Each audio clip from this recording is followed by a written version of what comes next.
इस वीडियो के अंदर हम बात करने वाले हैं पीएम किसान की 17वीं किस्त आपकी क्यों नहीं आई है, और उसके साथ ही साथ हम बात करेंगे कि 18वीं किस्त आपकी किस प्रकार से आ सकती है। क्योंकि यहाँ पर समझने वाली बात यह है, अगर आपकी 17वीं किस्त नहीं आई है तो आप यहाँ मान करके चलिए कि आपकी 18वीं किस्त भी नहीं आएगी। अब आपकी 17वीं किस्त क्यों नहीं आई है, इसके पीछे का हम कारण जानने की कोशिश करेंगे।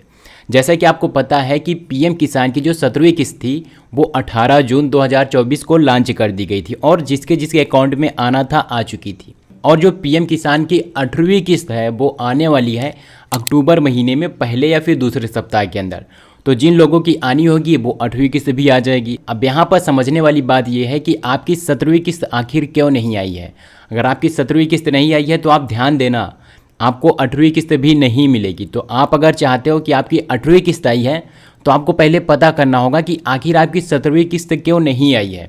तो इस वीडियो के अंदर हम समझते हैं कि आपकी 17वीं किस्त और 8वीं किस्त किस प्रकार से आ सकती है। अगर आपको यह वीडियो अच्छी लग रही है तो प्लीज़ वीडियो को एक लाइक करके चैनल को सब्सक्राइब ज़रूर कर दो, क्योंकि यहाँ पर आपको इसी प्रकार से बहुत सारी वीडियोज़ मिलती हैं।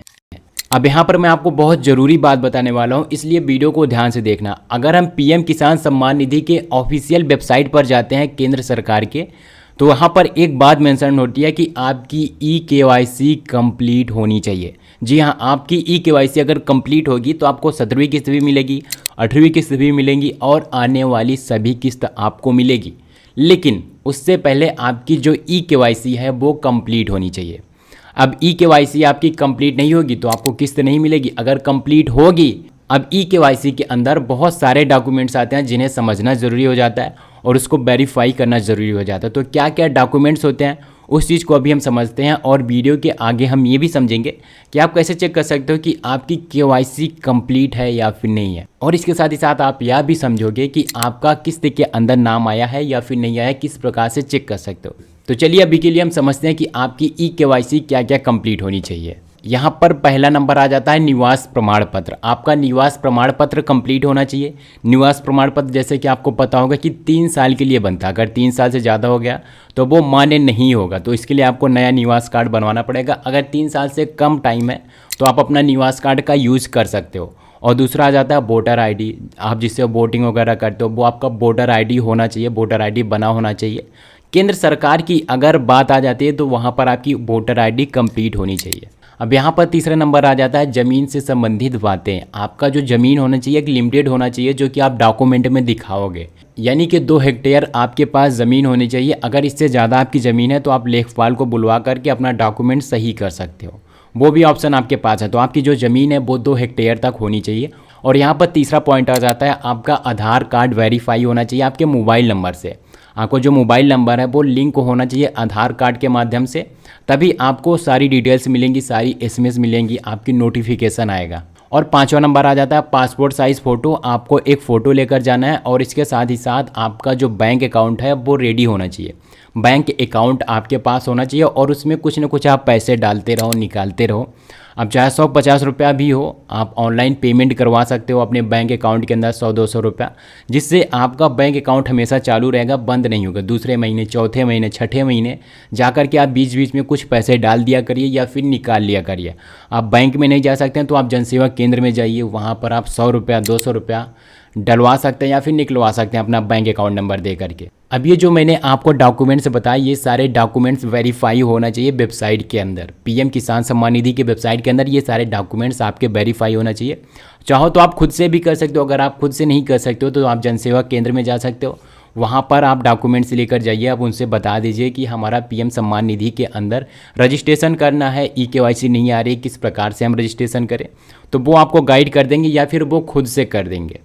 तो आप अगर खुद से नहीं कर पा रहे हो तो वहाँ पर जा कर के आप करवा सकते हो। अभी के लिए हम क्या करते हैं, चेक करते हैं कि आपकी ई-KYC कंप्लीट है या फिर नहीं कंप्लीट है।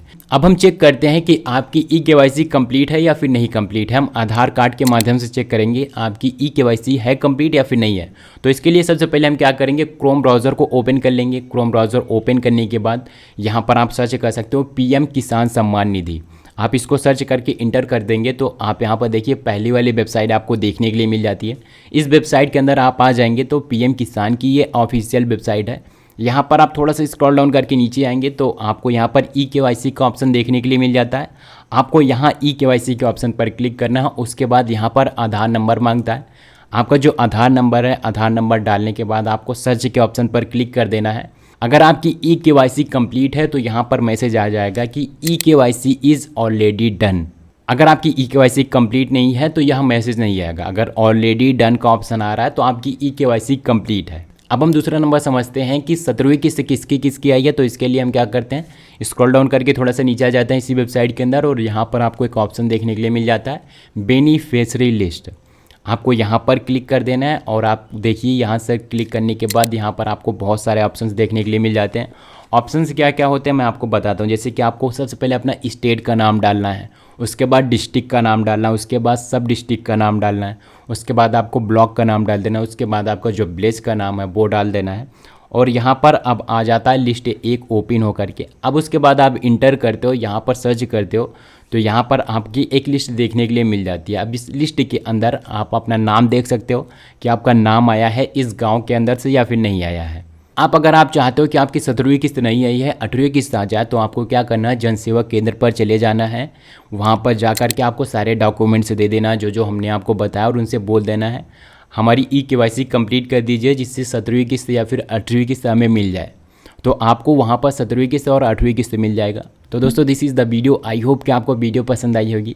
वीडियो पसंद आई तो एक लाइक ज़रूर कर देना जिससे हमारा मोटिवेशन बना रहता है आपके लिए और वीडियोज़ लाने के लिए। और आपकी 17वीं किस्त आई है या फिर नहीं है मुझे कमेंट बॉक्स में कमेंट करके ज़रूर बताओ। इस चैनल पर नए हो तो सब्सक्राइब कर दो क्योंकि PM किसान से रिलेटेड सारी इन्फॉर्मेशन यहाँ पर आपको सबसे पहले मिलती है। धन्यवाद दोस्तों।